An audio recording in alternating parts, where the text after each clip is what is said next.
Hey, welcome. So, we all think we know the story of creation, right? That grand, epic beginning of, well, everything. But what if I told you that the story you know is just the tip of the iceberg? That just beneath the surface, there's a hidden architecture, a kind of secret code to the universe? Well, today, we're going to pull back that curtain. Let's dive in. It all begins with these incredibly powerful, universe-defining words. In the beginning of God's creation. This right here is our doorway. And on the other side, it's not just a simple story about 7 days. Oh no, it's a journey into 4 completely different layers of reality, from the most literal story to the most profound mystical secrets. So that's really the big question we're tackling, isn't it? We're going to peel back the layers of this ancient text one by one. We're going to move way beyond the story you heard as a kid to uncover the amazing secrets that are literally encoded into the story of how our world came to be. Okay, so let's start with the first layer, the one we all know, the literal story, the pshat. I want you to just imagine for a second that you're in a cosmic movie theater. The screen is pure, absolute black. It's totally formless. There's no sound, no light, nothing. This is the world before that very first word is spoken.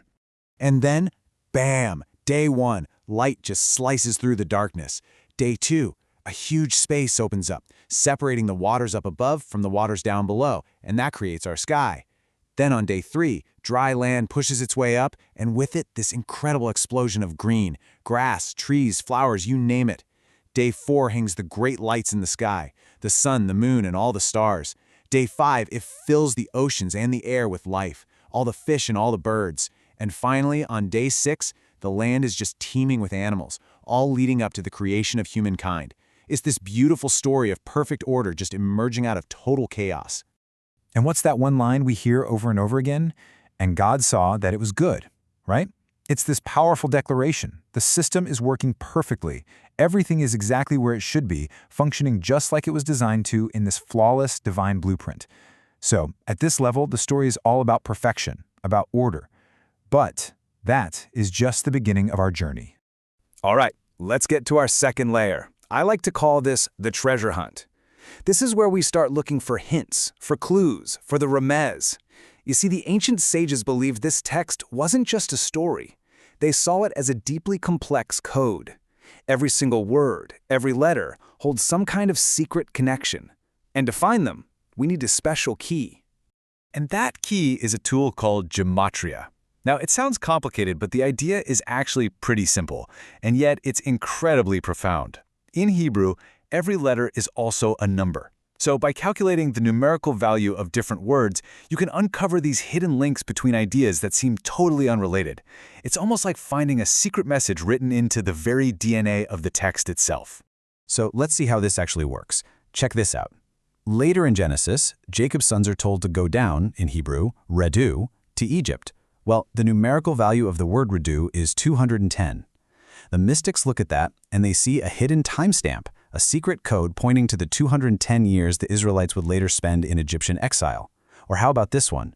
The 4 Hebrew letters that are pronounced in the throat, they add up to 84. Why does that matter? Because 84 is 2 times 42. And this is seen as a deep mystical hint towards a sacred 42-letter name of God, this powerful creative force that's believed to be embedded in the very fabric of creation. I mean, the text is just alive with these connections. Okay, now let's move to our third layer, the drash, the inquiry. This is where we start asking the really tough questions. We just heard that everything was good, that it was this perfect plan. But was it really? The text itself seems to drop some pretty big clues that maybe, just maybe, there was a bug in the system from the very beginning. Okay, here's Exhibit A, and it comes from the 3rd day of creation. According to the ancient commentary of Rashi, God commanded the earth to create trees where the wood, the tree itself, tasted exactly like the fruit. So an apple tree that tastes like apples. But guess what? The earth didn't do it. It disobeyed. It just produced regular trees with plain wood and the fruit on them. A tiny, subtle act of rebellion, right there at the dawn of time. So, what are we supposed to make of this? Was creation this perfectly executed design, or was there actually a flaw in the execution from day 1? I mean, the commentaries even point out that on the 2nd day, the text never says it was good, and you have to ask, why? Well, the idea is that the work of separating the waters was seen as unfinished business until day 3. So the real question is, was this imperfection a bug, or was it a feature? Was it a test, something for humanity to come and fix? A hint that maybe the world was intentionally created incomplete, just waiting for us to step up and become partners in its completion. And all of this brings us to the deepest, most secret layer, the Sod, the cosmic source code. Now, according to the mystics of Kabbalah, what we're reading in Genesis is basically a user-friendly interface for a much, much more complex operating system that's actually running the entire universe. So, how did it all begin at this level? Well, before there was anything, there was just God's infinite, endless light. And to create a space for our finite little universe to even exist, God had to perform an act called tzimtzum, a contraction, a sort of withdrawal of that divine light.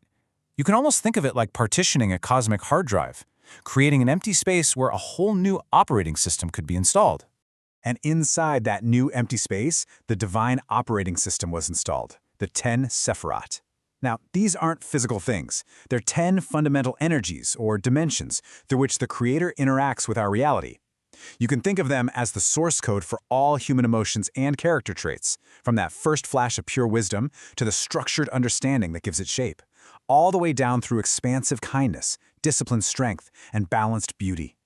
These are the very divine energies that make up the fabric of existence itself. And you know what's so fascinating? This search for a hidden architecture, it isn't just for mystics. Even modern scholars, when they analyze Genesis just as a piece of literature, they also find a deep code. They point to these incredibly complex poetic patterns and symmetrical structures that prove the text was written with just immense intention. So whether you're coming at it from a mystical or an academic angle, the search for these deeper layers of meaning is still going on today. So, after traveling all the way from a cinematic story to a cosmic source code, what does any of this mean for us, for you and me? How do we take this epic, ancient story of creation and actually apply it to our own lives, right here, right now? You know, the big takeaway from all 4 of these layers is actually this. Creation wasn't a one-time event that just happened billions of years ago. It's an ongoing process. And whether you see the flaws in the world as a bug or a feature, the lesson is exactly the same. Our job is to be partners in creation. Our purpose is to find those little pockets of chaos in our world and in our lives and to bring them into order. So here is your character challenge, your Midot challenge for the week. It's really simple. First, identify. Find one small corner of chaos in your life. It could be something physical, like a messy desk, or something more emotional, like a tough conversation you've been putting off. Second, act. Don't try to fix the whole thing at once. Just take one small specific step to bring a little bit of order. Clean off one shelf, write one email, make one phone call. And finally, reflect. Just notice that feeling you get when you turn a little bit of chaos into a little bit of order. That feeling, that's the feeling of creation. Because in the end, the secret of creation isn't just about how the universe was made. It's a blueprint for how we can continue that work every single day with every single choice we make. So I'll leave you with this question. What corner of chaos will you transform into order this week?